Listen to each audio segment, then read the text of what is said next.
di dalam mendidik anak-anak kita, itu kita tidak hanya meniru saja dari cara orang tua kita dulu, tetapi kita harus memilih cara yang baik, yang sesuai dengan perkembangan zaman.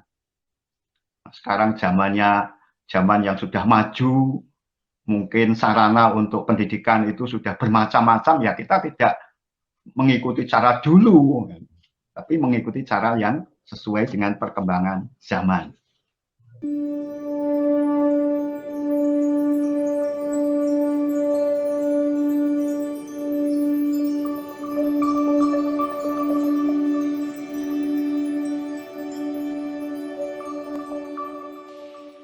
Alhamdulillahirrabbilalamin. Assalatu wassalamu ala asrafil anbiya'i wal mursalin wa ala alihi wa ashabihi ajmain amma ba'du.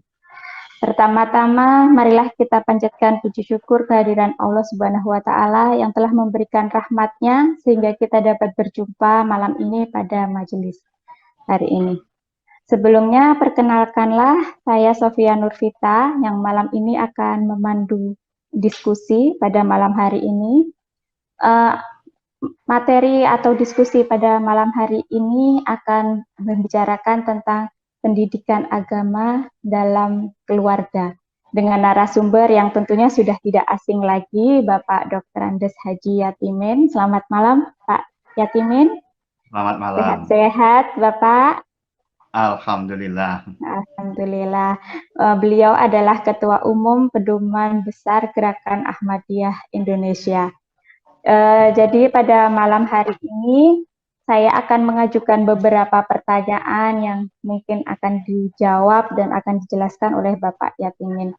Bapak Yatimin, pertanyaan kami yang pertama, Pak, apakah ada ayat pada Al-Quran yang berhubungan dengan pendidikan agama dalam keluarga, Pak? Dan apabila ada, mohon disampaikan beserta penjelasannya. Bisa dijelaskan, Pak? Terima kasih. Bismillahirrahmanirrahim. Nahmaduhu wa nusolli ala rasulil karim. Assalamualaikum warahmatullahi wabarakatuh.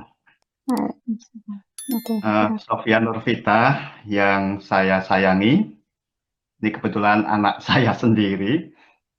Ibu-ibu, bapak-bapak, saudara sekalian yang kami hormati, menjawab pertanyaan dari Sofi. Yang pertama, apakah ada ayat Al-Quran yang berhubungan dengan pendidikan agama dalam keluarga? Jawabnya ada. Salah satu ayat Al-Quran yang berhubungan dengan pendidikan agama dalam keluarga, yaitu tercantum di dalam Quran surat At-Tahrim atau surat nomor 66 ayat 6. A'udzubillahi minasyaitonirrajim. Ya ayyuhalladzina amanu qu anfusakum wa ahlikum naro.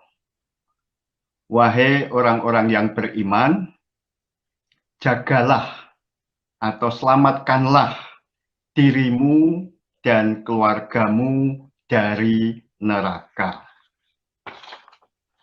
Ibu-ibu, bapak-bapak, saudara sekalian yang kami hormati, dalam ayat ini Allah memerintahkan kepada kita, orang yang beriman,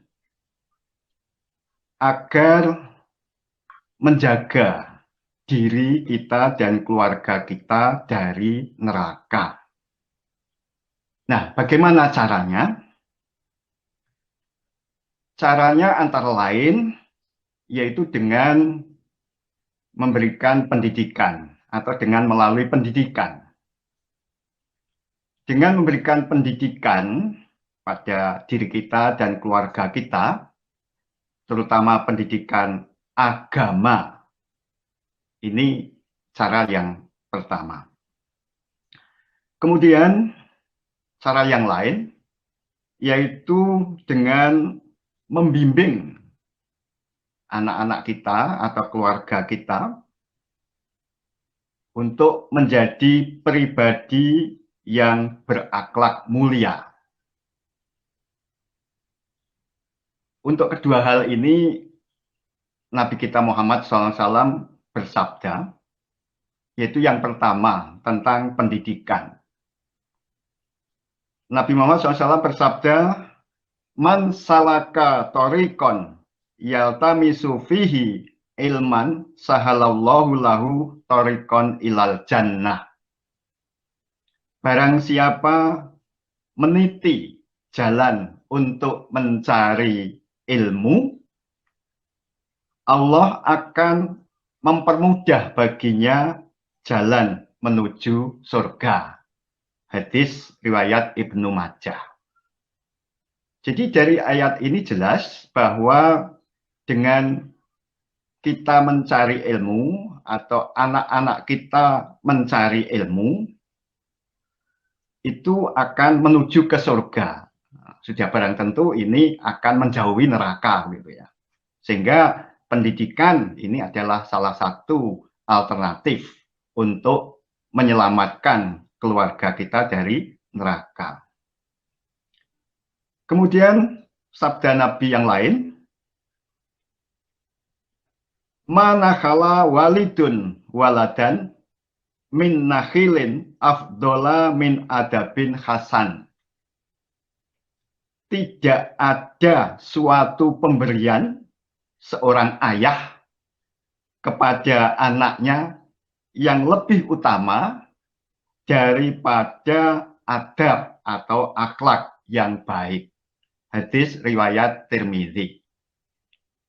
Jadi dari sabda Nabi Muhammad SAW ini jelas sekali bahwa pendidikan akhlak, terutama yang diberikan oleh orang tua kepada anaknya, ini merupakan hadiah, merupakan pemberian yang paling baik.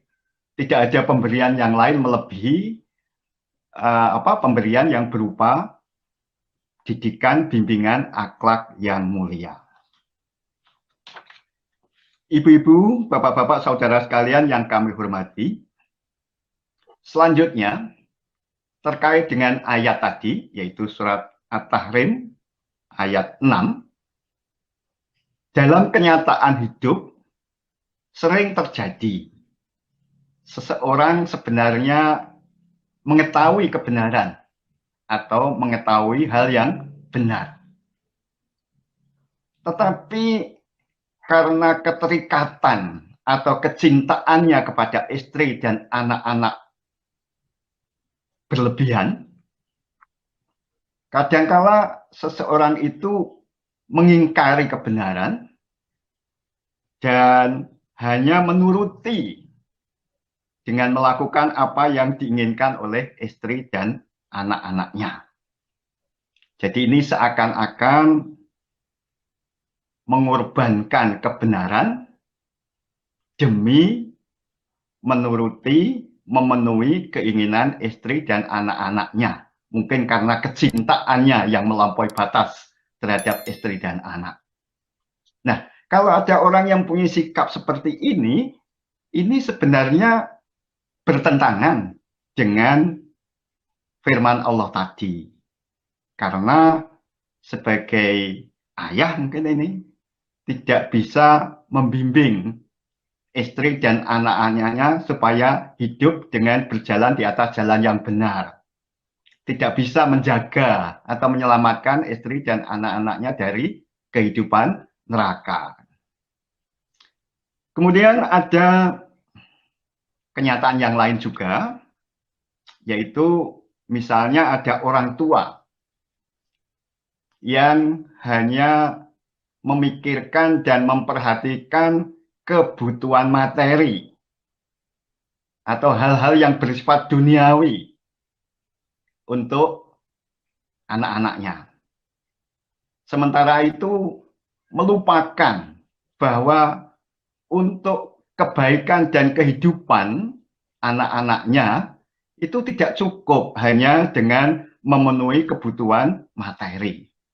Ada kebutuhan lain yang sebenarnya lebih penting, yaitu kebutuhan moral spiritual, kebutuhan akhlak dan hal-hal yang bersifat rohani. Nah, Oleh karena itu, kalau ada seseorang yang tidak memperhatikan kebutuhan moral spiritual anak dan hanya mengutamakan kebutuhan materi, ini juga tidak sesuai dengan firman Allah tadi. Karena apa? Karena sebenarnya untuk memenuhi kebutuhan materi atau hal-hal yang bersifat duniawi untuk anak-anaknya, ini sebenarnya Allah Subhanahu wa Ta'ala telah menyediakan alam semesta, memberikan akal dan anggota badan kepada anak-anak kita.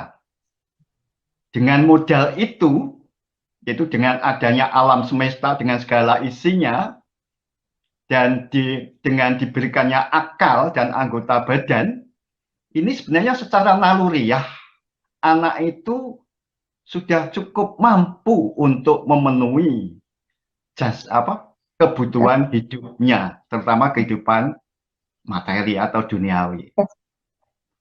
Tetapi sebaliknya, kalau kebutuhan mental spiritual ini tidak diperhatikan, maka akibat yang fatal yaitu anak-anak kita akan mengalami kesengsaraan dalam kehidupan selanjutnya, baik kehidupan di dunia maupun di akhirat. Contohnya banyak sekali. Jadi anak-anak yang sudah tercukupi kebutuhan materinya, tetapi tidak pernah mendapatkan bimbingan akhlak, tidak pernah mendapatkan bimbingan iman dari orang tuanya, akhirnya terjerumus pada perbuatan-perbuatan terlarang, dan ini mengakibatkan kesengsaraan hidupnya di waktu selanjutnya, baik di dunia maupun di akhirat. Nah, kesengsaraan hidup inilah yang bisa kita gambarkan seolah-olah hidup di neraka. Baik, Bapak Yatimin, terima kasih atas penjelasannya. Tadi telah Bapak Yatimin sampaikan bahwa ternyata memang di dalam Al-Quran sendiri ada ayat yang menjelaskan tentang pentingnya pendidikan agama dalam keluarga. Nah, mungkin bisa lebih Pak Yatimin jelaskan lagi apa sih Pak peran pentingnya keluarga sehubungan dengan pendidikan agama ini? Monggo Ya. Pak. Ya, terima kasih. Keluarga adalah pusat pendidikan informal yang utama dan pertama untuk mempersiapkan generasi penerus yang terbaik. Dalam keluarga, idealnya seorang anak ditempa, dididik, diarahkan dengan penuh kasih sayang, diperhatikan dengan tulus, dengan teladan yang baik, dan pendampingan yang terus-menerus. Dalam keluarga, idealnya diberikan pendidikan agama.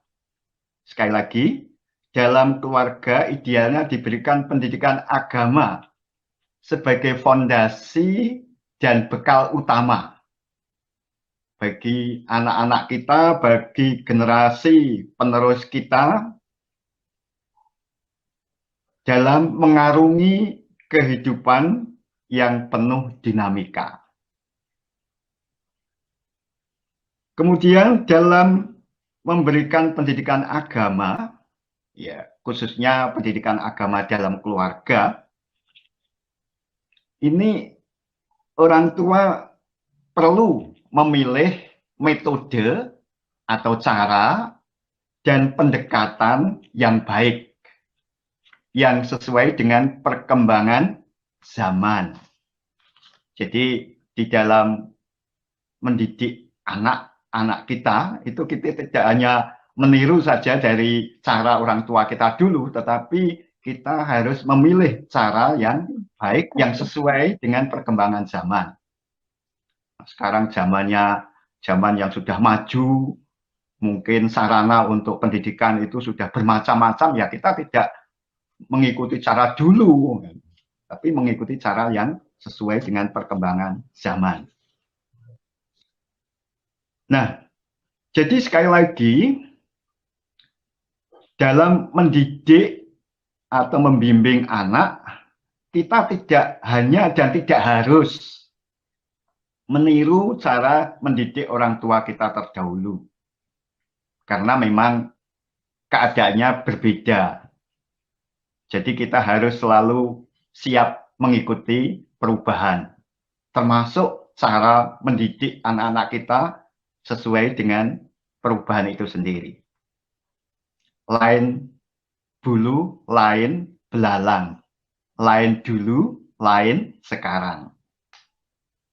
Nah, kemudian di dalam memberikan pendidikan kepada anak atau kepada keluarga, selain kita perlu memilih metode dan pendekatan yang baik, yang sesuai dengan perkembangan zaman, dalam mendidik itu sendiri sebenarnya ada tahapan-tahapannya.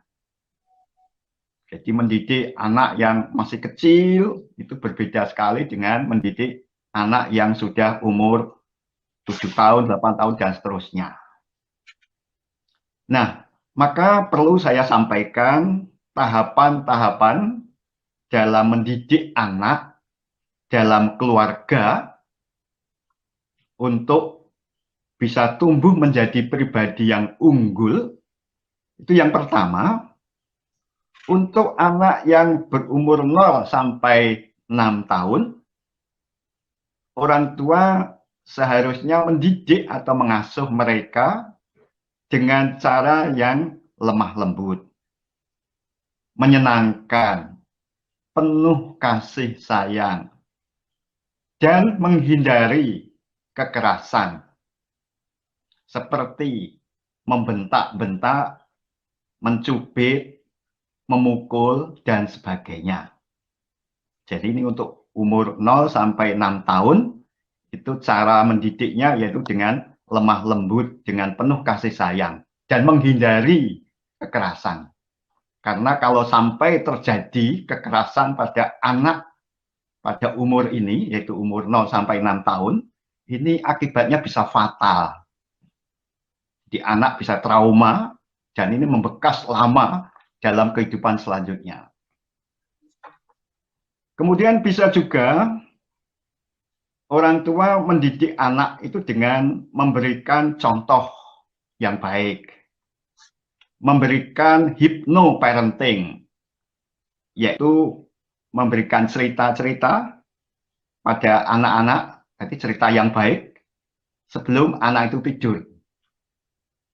Jadi misalnya kita berikan cerita tentang apa itu anak yang soleh, anak yang sopan, anak yang sukses karena berbakti kepada orang tuanya dan sebagainya. Jangan diberikan cerita yang meracuni, yaitu kancil nyolong timun, itu kan cerita ngapusi itu sebenarnya. Ini sebenarnya kurang pas untuk pendidikan akhlak atau untuk anak kita. Kemudian yang kedua, untuk anak yang umur 7 sampai 14 tahun, sebaiknya orang tua mendidik mereka tentang kedisiplinan. Jadi ini sudah mulai ditanamkan kedisiplinan. Ya, dididik tentang apa itu hal-hal yang bersifat prinsip.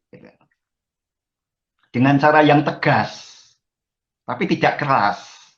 Jadi tegas dengan keras itu berbeda ya. Jadi untuk anak berumur 7 sampai 14 tahun, itu orang tua sudah mulai mendidik tentang kedisiplinan dengan cara yang tegas. Nah, untuk ini ada hadis Nabi Muhammad SAW atau sabda Nabi Muhammad SAW, yaitu yang berhubungan dengan pendidikan anak berumur 7 ke atas. Ya. Nah, di dalam hadis, yaitu misalnya di dalam hadis riwayat Abu Daud, itu disebutkan anak yang berumur 7 tahun itu supaya disuruh mengerjakan sholat. Jadi 7 tahun itu sudah mulai diajarkan tentang sholat. Dan ketika anak berumur 10 tahun, bisa diberi sanksi kalau anak itu meninggalkan sholat. Tapi dengan hukuman yang tidak sampai melukai dan seterusnya. Dan juga setelah anak itu berumur 10 tahun, jadi selain mulai ditegakkan betul sholatnya, itu juga dipisahkan tempat tidurnya dengan yang lain, terutama dengan yang berbeda jenis kelaminnya. Itu umur 10 tahun. Jadi ini mulai menanamkan kedisiplinan. Nah, kenapa kok di sini yang dipilih itu dengan sholat? Memang sholat itu sebenarnya selain bentuk ibadah mahdoh, juga bisa menjadi sarana yang efektif untuk menanamkan, membiasakan kedisiplinan. Karena biasanya kalau orang yang tidak menjalankan sholat, itu atau saya balik, kalau orang yang sudah terbiasa menjalankan sholat itu biasanya lebih mudah untuk diajak disiplin, karena memang dalam kehidupan sehari-harinya ketika menjalankan sholat itu sendiri itu sudah membiasakan diri dengan kedisiplinan. Misalnya pertama, dengan menjalankan sholat kita menjaga kedisiplinan dalam menjaga kebersihan. Ya toh, kan nggak mungkin orang sholat itu tanpa bersih. Harus bersih dan suci, baik tempatnya, pakaiannya, ya, dan badannya. Jadi orang mau sholat harus bersih. Berarti ini termasuk menanamkan kedisiplinan dalam menjaga kebersihan. Begitu pula dengan sholat itu juga bisa menanamkan kedisiplinan dalam penggunaan waktu. Coba kalau kita tidak sholat, bisa saja mungkin kita jam 6 pagi itu masih tidur nyenyak. Tetapi ketika kita itu disiplin dalam menjalankan sholat, maka kita juga disiplin dalam menggunakan waktu. Jam itu kita mesti sudah bangun karena sudah menjalankan sholat subuh. Dan ini berefek baik juga kalau kita bekerja di kantor dan seterusnya, tidak mungkin kita kemudian terlambat. Gitu. Begitu juga dengan kita menjalankan sholat, ini juga menjaga kedisiplinan kita dalam mengingat Allah Subhanahu wa Ta'ala. Padahal ingat Allah itu merupakan hal yang sangat penting dalam kehidupan kita. Sama dengan pentingnya ingat mati. Gitu.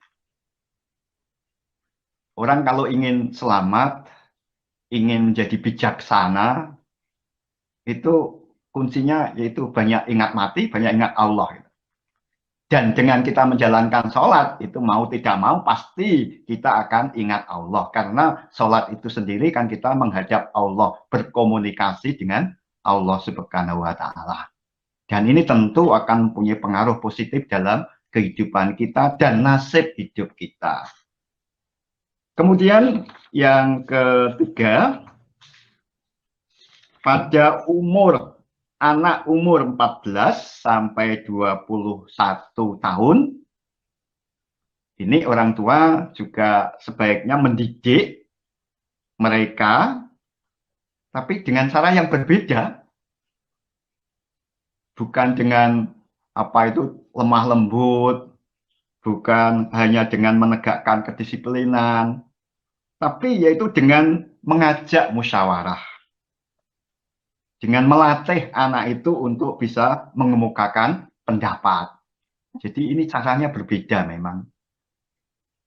Kalau anak yang sudah berumur 21 tahun, kemudian kita cara mengajarnya seperti pada anak yang berumur di atas 7 tahun, yaitu dengan tegas, tapi tanpa memberikan kesempatan pada dia untuk berpendapat, ini ya bisa frontal. Karena memang tidak sesuai dengan perkembangan psikologisnya. Jadi ini tentang pendidikan, terutama pendidikan agama dalam keluarga. tentang tahap-tahapnya.